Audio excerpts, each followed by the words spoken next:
ഇന്ന് ചക്കരക്ക് ഏകാദശി ഉണ്ടോ? ഉണ്ട് അല്ലേ? ഉണ്ടോ? ആ ഉണ്ട്. ഉറക്കെ പറയണേ, കേക്കണേ.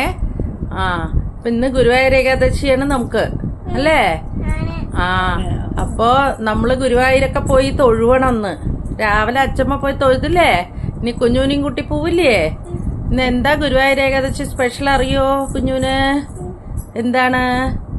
ഇന്ന് പൂന്താനം തിരുമേനി നാരായണി എഴുതിയിട്ട് ഗുരുവായൂരപ്പന് സമർപ്പിച്ച ദിവസമാണ് ഇന്ന്. പിന്നെ ശങ്കരാചാര്യര് ഗുരുവായൂര് പൂജ ചിട്ടപ്പെടുത്തിയ ദിവസമാണ് ഇന്ന്. പിന്നെ ഗുരുവായൂർ കേശവൻ ആന അച്ഛമ്മ പണ്ട് ചക്കരയ്ക്ക് കഥ ഫോട്ടോ കാണിച്ചു തന്നിട്ടില്ലേ? അത് ഗുരുവായൂര് സ്വർഗത്തിലേക്ക് ഭഗവാന്റെ അടുത്തേക്ക് പോയ ദിവസമാണ് ഗുരുവായൂർ കേശവൻ ആന ഇന്ന്. അത് നല്ല ആന, ഭക്തിയുള്ള ആനയായിരുന്നു. അപ്പൊ നമ്മള് ഗുരുവായൂര് അതിന്റെ കൊമ്പ് വെച്ചിട്ടുണ്ട്. ചക്കരയ്ക്ക് കാണിച്ചു തരാം കേട്ടോ. പോകുമ്പോ ഇനി ഗുരുവായൂർ പോകുമ്പോ ഗുരുവായൂരപ്പന്റെ മുമ്പിൽ കിഴക്കേ നടയില് ആ ഫോട്ടോ കൊമ്പ് ഫ്രെയിം ചെയ്ത് വെച്ചിട്ടുണ്ട്. കാണിച്ചു തരാം കേട്ടോ. അപ്പൊ ഇന്ന് വ്രതം എടുത്തിട്ട് ഇനി അമ്മൂമ്മയോട് ചോദിക്കൂ, ഇന്ന് എന്താ ഏകാദശി സ്പെഷ്യല് ചോദിക്കൂ. സ്പെഷ്യലി പറഞ്ഞ ഫുഡാണോ ചോദിക്കുന്നത്? എന്താ ചെയ്യാ? നമ്മള് അരി ഭക്ഷണം ഒന്നും കഴിക്കാൻ പറ്റില്ല. അമ്മമ്മ എന്താ, അച്ഛമ്മ എന്താ തന്ന കാലത്ത്? കുഞ്ഞുട്ടി എടുക്കണ്ടോ? കുഞ്ഞുട്ടി എടുക്കണ്ടോ? എടുത്തോ. അപ്പൊ അരി കഴിക്കില്ല. അതിന് പകരം നമ്മൾ എന്തൊക്കെ കഴിക്കുക? റവ, പഴം, അങ്ങനെ ഫ്രൂട്ട്സ് ഒക്കെ കഴിക്കുക. പിന്നെ റൈസ് അവോയ്ഡ് ചെയ്യണം. പിന്നെ പാല് കുടിക്കുക. പിന്നെ അമ്പാട്ടി എപ്പോഴും നാമം ജപിക്കാം. എന്താ ജപിക്കുക? എന്താ നമ്മൾ പറയാ അമ്പാട്ടിയെ തൊഴുമ്പോ? കൃഷ്ണ ഗുരുവായൂരപ്പ എന്തൊക്കെ പറയും?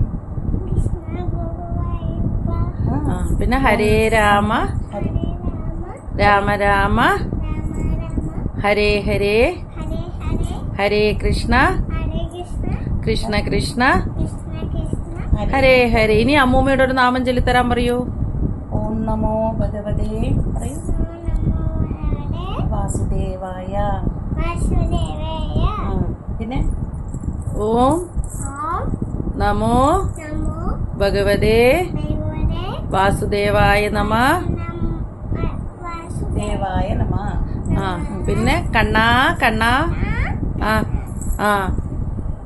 പിന്നെ കണ്ണൻ ഞങ്ങളെയൊക്കെ കാണാൻ വരണേ പറയണം. എന്താ പറയാ? ഉറക്കെ പറയൂ. ഞങ്ങള് കാത്തിരിക്കും. കണ്ണന് പാപ്പൊക്കെ ഉണ്ടാക്കും ഞങ്ങള്. എന്താ പാപ്പം ഉണ്ടാക്കുക? പാൽപ്പായസം ഒക്കെ വെച്ചിട്ട് കണ്ണന് നമ്മൾ കൊടുക്കുന്ന നിവേദ്യമായിട്ട് അല്ലേ? അമ്പാട്ടിക്ക് വിളക്കൊക്കെ വെച്ചിട്ട് സന്ധ്യക്ക് അല്ലേ?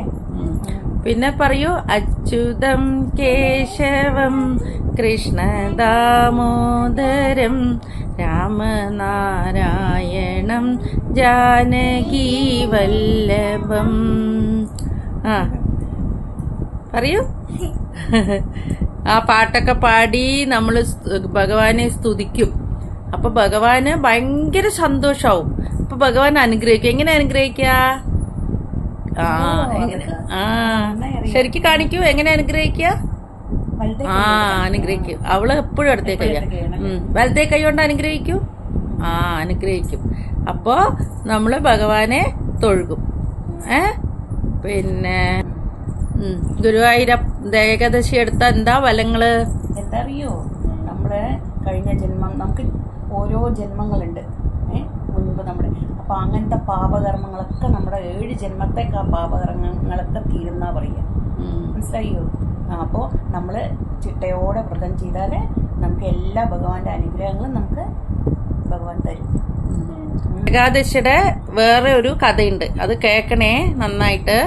അപ്പൊ ഒരു ദിവസം ഒരു ആള് ഇവിടെ താഴെ വീണ് കിടക്കുമായിരുന്നു. വീണ് കിടക്കല്ല, ഒരു രഥം വന്ന് ഇറങ്ങി.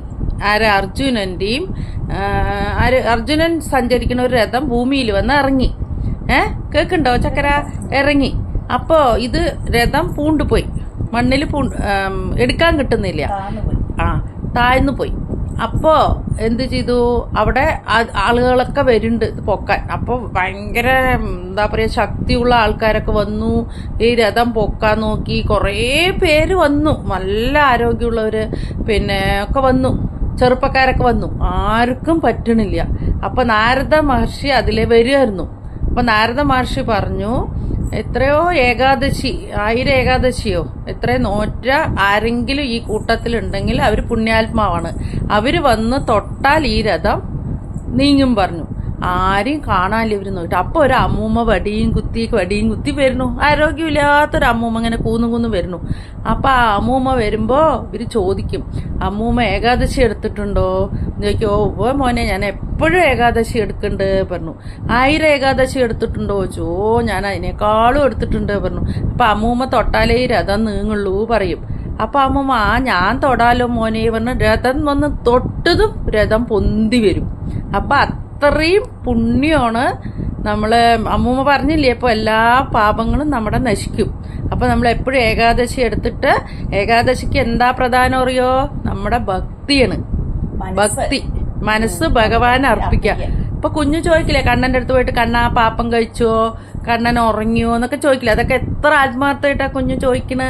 അതുപോലെ കണ്ണന്റെ അടുത്ത് പോയിട്ട് എപ്പോഴും സംസാരിക്കണം, കണ്ണനെ നന്നായിട്ട് പ്രാർത്ഥിക്കണം. അപ്പൊ നമ്മള് ഇപ്പൊ ആഹാരം കഴിച്ച് പാപ്പം എന്തെങ്കിലും തെറ്റിയാലും കുഴപ്പമില്ല, പക്ഷെ ഭഗവാനോട് പറയണം, എനിക്കിങ്ങനെ പറ്റിപ്പോയി കണ്ണാ ക്ഷമിക്കണേ എന്ന് പറയുമ്പോൾ കണ്ണൻ നമ്മളോട് ക്ഷമിക്കും. അപ്പോൾ ഏകാദശിയുടെ പുണ്യം കിട്ടും. ഓക്കെ, അപ്പോ പറയൂ ഒന്നും കൂടി പറയൂ, ഹരേ കൃഷ്ണ ഹരേ കൃഷ്ണ ഹരേ കൃഷ്ണ പറയൂ. കൃഷ്ണ കൃഷ്ണ ഹരേ ഹരേ ഹരേ രാമ ഹരേ രാമ രാമ രാമ ഹരേ ഹരേ. തൊഴുകൂ, ഇനി ഭഗവാനെ തൊഴുകൂ, നന്നായിട്ട് പ്രാർത്ഥിക്കൂ. എന്തൊക്കെ പറയൂ മോള് പറഞ്ഞു, പറയൂ, പ്രാർത്ഥിക്കൂ. പറയൂ, പ്രാർത്ഥിക്കൂ.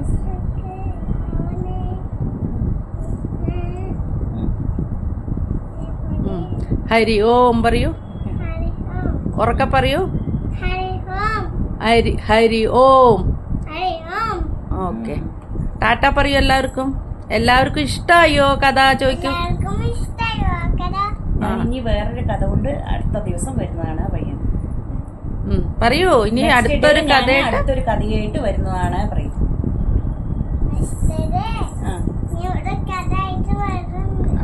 Thank you. ഹരി ഓം. അപ്പൊ കൂട്ടുകാരെല്ലാവരും ചക്കരയുടെ കഥ കേട്ടല്ലോ, അമ്മൂമ്മടിയും.